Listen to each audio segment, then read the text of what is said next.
Hi. Telugu cinema ఇండస్ట్రీలో ఆనాటి తరం నుంచి నేటి తరం వరకు క్యారెక్టర్ ఆర్టిస్ట్గా, విలన్గా, కమెడియన్గా వెలుగొందిన చాలామంది యాక్టర్లు, ఆనాటి తరం నుంచి నేటి తరం వరకు నటించిన చాలామంది హీరోలతో, డైరెక్టర్లతో యాక్ట్ చేసిన చాలామంది పెద్ద నటుల్లో కోటా శ్రీనివాసరావు గారు రీసెంట్గా మరణం చెందడం జరిగింది. అలాగే రీసెంట్గా మరో villain, character artist fish Venkat కూడా అకాల మరణం చెందడం జరిగింది. దీనికి కారణం ఏంటి అంటే తెలుగు సినిమా ఇండస్ట్రీలో ఇలాంటి పరిస్థితి, ఆయన తీసుకుని చనిపోయిన తీరు, ఆయన మరణం తీరు చాలామందిని ఆలోచింపజేసింది. ఎందుకంటే 100 సినిమాలకు పైగా నటించిన ఈ ఆర్టిస్టు ఆఖరి నిమిషంలో తెలుగు సినిమా ఇండస్ట్రీ నుంచి, హీరోల నుంచి ఎలాంటి ఆర్థిక సాయం అందలేదని, అలాంటి ఆర్టిస్టు లాస్ట్ టైంలో హాస్పిటల్లో మృతి చెందిన తీరు అందరినీ ఆలోచింపజేసింది. ఇప్పటి వరకు మనం చూసిన జనరేషన్లో కోటా శ్రీనివాసరావు గారు one of the best villain, comedian, character artist. ఈయన కూడా ఈ మధ్యకాలంలో చనిపోవడం జరిగింది. ఈ ఇద్దరికి మధ్య వ్యత్యాసం, గ్యాప్ అనలైజ్ చేస్తే ఒక సక్సెస్ఫుల్ పర్సన్ కోటా శ్రీనివాసరావు గారు. ఎందుకంటే ఆయన బ్యాంకు మేనేజర్గా 1978 నుంచి 4 దశాబ్దాల పాటు సినిమా ఇండస్ట్రీని ఏలిన hero, comedian, character artist Kota Srinivasa Rao గారు అని చెప్పాలి. ఆయన ఆల్మోస్ట్ 5 లాంగ్వేజ్లో 780 పైగా సినిమాలో నటించి మెప్పించారు. తెలుగు సినిమా ఇండస్ట్రీకి, తెలుగు ప్రేక్షకులకు అతి చేరువైన వ్యక్తుల్లో Kota Srinivasa Rao one of the best actor అని చెప్పాలి. ఆయన ఎప్పుడు కూడా తెలుగు సినిమా ఇండస్ట్రీ గురించి ఎప్పుడు అగ్రెసివ్గానే పరాయి నటులను తీసుకోవద్దు, తెలుగు ఆర్టిస్టులకు అవకాశం అని చెప్తూ వస్తూ అగ్రెసివ్గానే ముక్కుసూటిగా తనకున్న మనసులో ఉన్న మాటని డైరెక్ట్గా మాట్లాడిన వ్యక్తి కోటా శ్రీనివాసరావు గారు. ఆయన సంపాదించిన సంపాదన కూడా ఆనాటి తరం వాళ్ళు కాబట్టి అప్పుడున్న రెమ్యునేషన్కి తర్వాత వాళ్ళు వాటిని ఇన్వెస్ట్మెంట్గా మార్చుకుని ఒక వెల్ సెటిల్డ్ అయిపోయారని చెప్పాలి. అయితే రీసెంట్గా ఫిష్ వెంకట్ చనిపోయిన తీరు మనల్ని అందరినీ ఒక బాధ కలిసివేసిందని చెప్పాలి. ఎందుకంటే 100 సినిమాల పైగా నటించిన ఈయన లాస్ట్ నిమిషంలో, ఆఖరి క్షణాల్లో మనీ లేక చనిపోయిన తీరు ఆశ్చర్యం కలిగించింది. ఎందుకంటే ఇలాంటి వ్యక్తి కూడా డబ్బులు లేకపోవడం ఏంటి అనే ఆలోచన కలిగించింది. ఎవరు సహాయం చేయకపోవడం ఏంటి, తెలుగు సినిమా ఇండస్ట్రీ నుంచి ఎటువంటి ఆర్థిక సాయం అందించలేదంటే ఆలోచించాల్సిన విషయమే. అంటే కొత్తగా రీసెంట్గా కొత్త జనరేషన్కి సినిమా ఇండస్ట్రీకి వస్తున్న వాళ్ళకి ఎలాంటి ఆలోచనలు, ఇలాంటి పరిస్థితులు ఎదురైతే ఏంటి పరిస్థితి అనే ఆలోచన కూడా అందరి మధ్యలో కలుగుతున్న విషయం.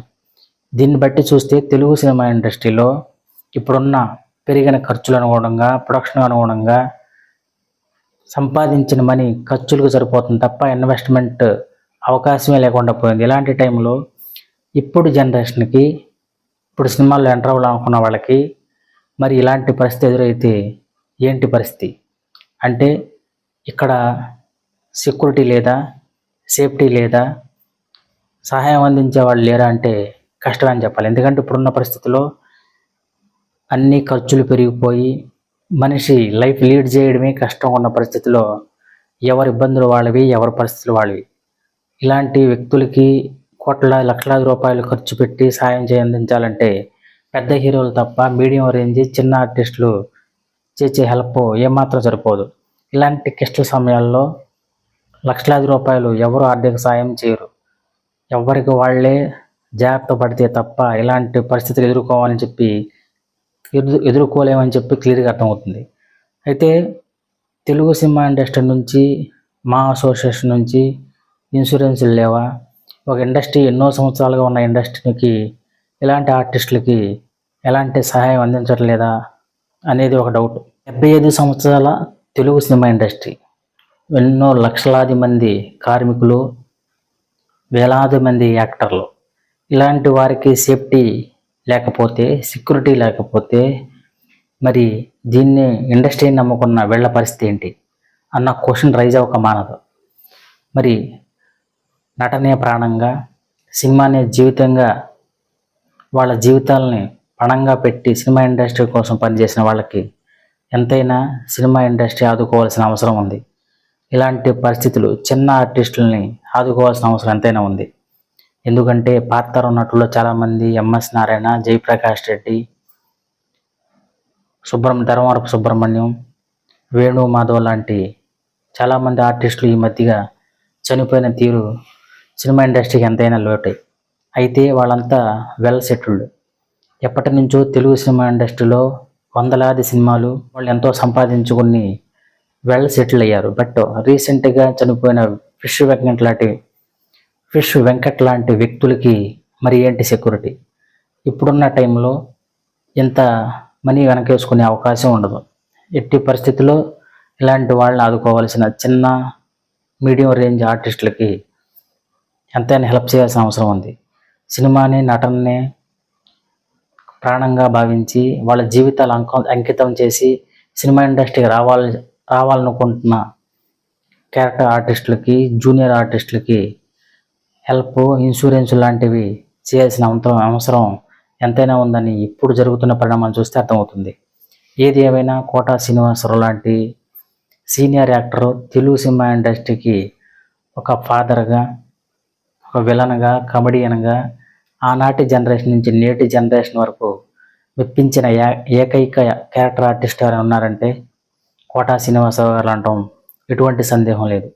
ఇలాంటి ఆర్టిస్టులు తెలుగు సినిమా ఇండస్ట్రీ మళ్ళీ పోడ్చదేమో, ఇలాంటి ఆర్టిస్టు మళ్ళీ తెలుగు సినిమాకి దొరకరేమో. ఫిష్ వెంకట్ లాంటి చిన్న క్యారెక్టర్ ఆర్టిస్టులను చూస్తే వాళ్ళ రేంజ్ తగ్గ క్యారెక్టర్లు పడినా అవి కంటిన్యూ అవ్వటంలో ఫెయిల్ అయ్యారు. కారణం అలాంటి వాళ్ళకి ఎక్కువ అవకాశాలు రావు.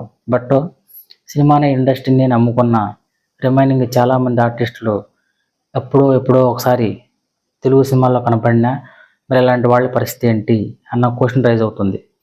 ఏదేమైనా ఇప్పుడున్న టెక్నాలజీ అప్డేట్ అయిన టైంలో సినిమాని ప్రాణంగా భావించే వారికి అవకాశాలు ఇవ్వటం, వాళ్ళని ఆదుకోవడం, ఫైనాన్షియల్గా కొంత సపోర్ట్ ఇవ్వడం, ఇలాంటివి హెల్త్ ఇన్సూరెన్స్ లాంటివి సేఫ్టీ క్రియేట్ చేయడం ఎంతైనా అవసరం ఉంది.